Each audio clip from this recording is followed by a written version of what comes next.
இன்றைய புனிதர் ஜூலை 21 பிரிந்திசி நகர் புனிதர் லாரன்ஸ். பிறப்பு 1559 பிரிந்திசி, இத்தாலி. இறப்பு 1619 லிஸ்பன். இவர் பிரிந்திசி நகரில் இருந்த கப்புச்சின் சபை துறவிகளிடம் கல்வி பயின்றார்.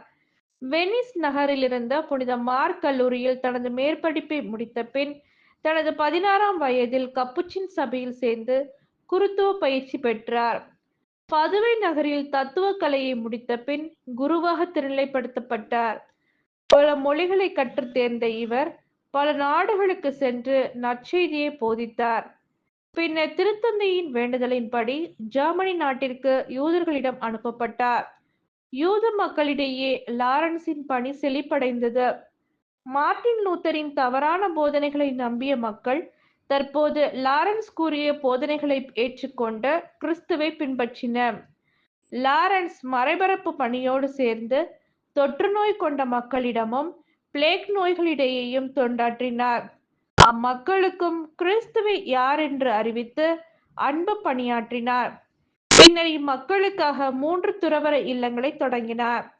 1602ஆம் ஆண்டு அச்சபையின் தலைவராக தேர்ந்தெடுக்கப்பட்டார். ஆனால் அப்பதவியில் அவர் மனம் நாட்டங்கொள்ளாததால் 3 ஆண்டுகளில் அப்பதவியிலிருந்து விலகினார். இவர் கிறிஸ்துவுக்கு எதிராக செயல்பட்டவர்களுக்கு நன்மை செய்ய தன்னையும் போர் படைகளில் இணைத்துக் கொண்டு கையில் சிலுவையை ஏந்தி போர் புரிந்தார். அப்போது பல்வேறு பணிகளை ஆற்றி சிறப்பாக பல விசுவாச நூல்களையும் எழுதினார். ஐரோப்பா முழுவதும் பயணம் செய்து திருமுறையை பரப்பினார்.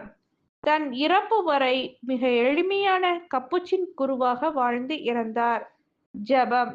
மகிமையின் மன்னரே எம் இறைவா, ஞானத்தையும் அறிவையும் பெற்று இளம் வயதிலிருந்தே தன்னை மறைபரப்பு பணியில் ஈடுபடுத்திக் கொள்ளும் ஒவ்வொருவரையும் ஆசீர்வதித்து உம் பணி இவ்வுலகில் மேலும் சிறப்படைய வேண்டுமென்று உம்மை மன்றாடுகிறோம்.